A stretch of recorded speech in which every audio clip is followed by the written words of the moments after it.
Our next and final speaker is Theophilus Ebenezer. Theophilus Ebenezer, a class 10 student, is driven by insatiable curiosity to explore the world around him. As a passionate swimmer, skilled coder, and a confident public speaker, Theo leverages creativity and communication to inspire others. Whether diving into code or presenting ideas on stage, he thrives on challenges that fuel his growth. Today, Theo brings that same energy to the TEDx stage. So put your hands together for Theophilus Ebenezer.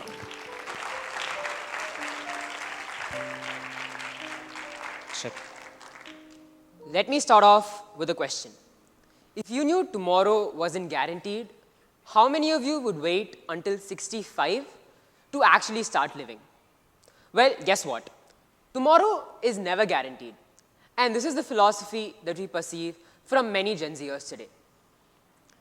Now, hi there. I'm Theo, and today I'm here to talk about the instant philosophy, the Gen Z way of life. I've heard a lot of people refer to my generation as the quote-unquote instant generation. I'm talking about instant messages, instant shopping, instant vacations, instant living. And they say we're the social media generation, that we're addicted to our phones and we have an average screen time of at least 6 to 7 hours per day. Now, let me tell you a little story. Last week, I reminded my parents to get me a new pair of shoes. And randomly, they went on about kids these days and how everybody in my generation wants everything in a moment's notice. This seemed completely unrelated at the moment, but it got me thinking. And it takes little time to realize that every generation, they have their own philosophy, from the values they uphold to the way they perceive the world, their own way of life. For example, ask any old-timer. They'll tell you to work hard, prioritize economic and social stability, and of course, ask you when you're getting married. See, they believe in working through blood, sweat, and tears and making sacrifices. And somewhere down the line, when you're 50 or 60, you can slow down, relax, and enjoy life. And don't get me wrong, this is not a bad agenda. After all, it built a prosperous world that you and I inherited and still enjoy today. But what I am saying is that the values they upheld seem to directly contradict with the worldview held by most Gen Zers today. See, I think my generation seems to prioritize fulfillment, self-expression, and personal freedom above all else. And you could also say that Gen Z doesn't mind violating the social norms and customs set up by their predecessors. Don't believe me? Just over the past year, a number of so-called Gen Z protests have erupted across several countries spanning different continents: Madagascar, Peru, Morocco, etc. Surveys show that 62% of Gen Zers take 2 to 3 foreign leisure trips per year, and 51% of them would consider leaving their current job for another in the prospect of better mental health benefits. Now, these are all drastic new changes that we've observed just over the past 10 years. And citing statistics, it's one way to prove my point, but I think my everyday interactions with my peers would prove to you that Gen Z is willing to take risks that their parents would avoid, such as leaving a stable job to pursue a passion, or investing in traveling while still young, or prioritizing mental health over material comfort. And trust me, unlike 30 years ago, no one is in a rush to get married or to settle down. So, all these observations, they bring us back to our original question. What exactly is Gen Z's philosophy? Well, that's what I'm going to try to explore with you guys today, because I believe it challenges an obstacle that every generation has to eventually face. The famous saying, if not now, then when? Based on my observations as a Gen Z kid, in this new era, I think my generation is driven by two forces, two ideas which previous generations named, but which we follow religiously: YOLO and FOMO. A show of hands, please. Who in the audience knows what they are? You can raise your hands, guys. Okay. So, if you don't know what they are, YOLO essentially stands for you only live once, and FOMO, it's the fear of missing out. Combine both of these ideas together and you get the fundamental Gen Z worldview. YOLO, you only live once. I think we all know that Gen Z places great emphasis on living in the now. So much so that I've seen Gen Zers in their early 20s travel despite financial constraint or seek fulfillment with creative passions. That said, Gen Z is willing to take risks to enjoy their life, even if that means maxing out their credit card. Now, contrast this to Gen X or Boomers, who would consider this behavior almost impulsive. They believe that long-term gains and stability are everything. See, I think that's where we Gen Z differ. We believe that memories are our assets. And so think like this. That vacation that you spend money on, or that concert you attend, you're spending something beyond your money here. You're spending your time, the ultimate currency which you can never really earn back. So, with memories as our assets and time as our currency, Gen Z views every obstacle not just as a hurdle to get over, but as something to spend their limited currency on. So, let's do a bit of maths here. Suppose you live till 80, subtracting your childhood, sleep, and your work, you're left with around 7,000 days of truly discretionary living. And this scarcity mindset changes everything. This could be observed in something as simple as, say, watching a movie.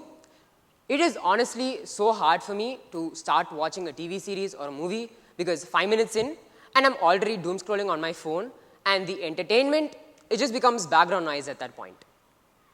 Now, that's all about YOLO. FOMO, or the fear of missing out, on the other hand, stems from growing up in a hyper-connected world. Today, we have platforms like social media, which provide a window into other people's lives, a constant window. And sometimes we fail to realize that these windows are artificially curated just to tell the world, hey, look at me.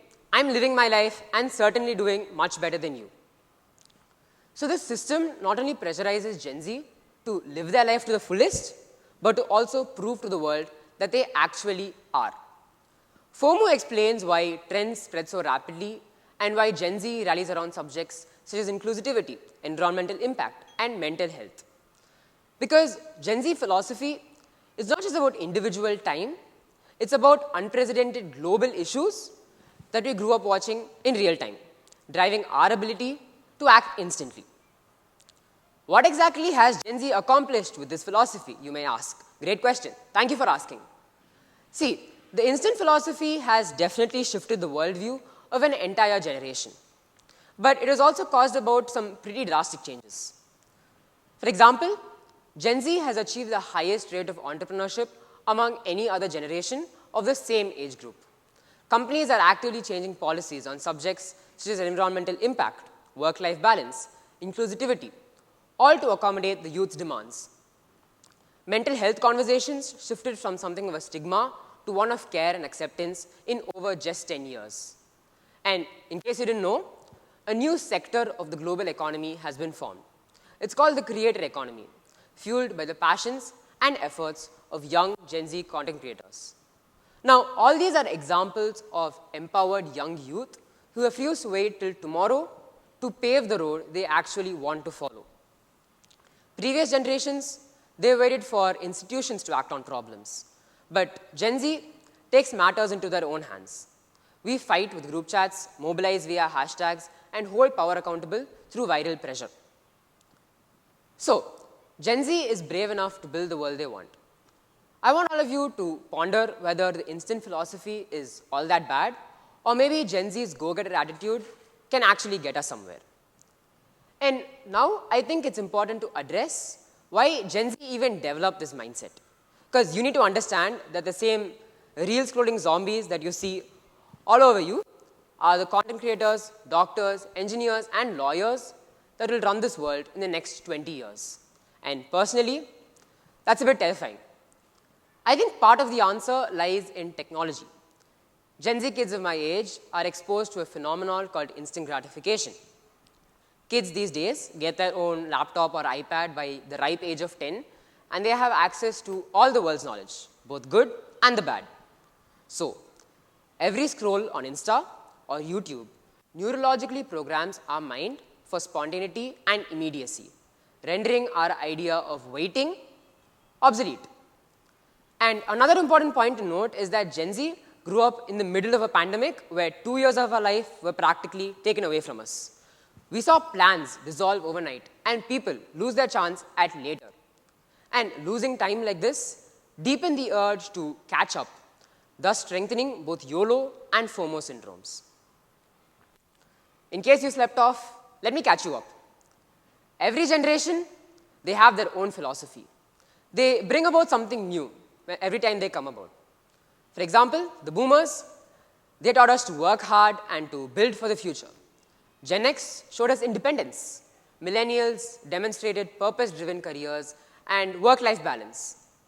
But Gen Z's instant philosophy, it's about living in the now, refusing to wait until later to actually start living and not just surviving. And don't get me wrong, Gen Z, we're still learning.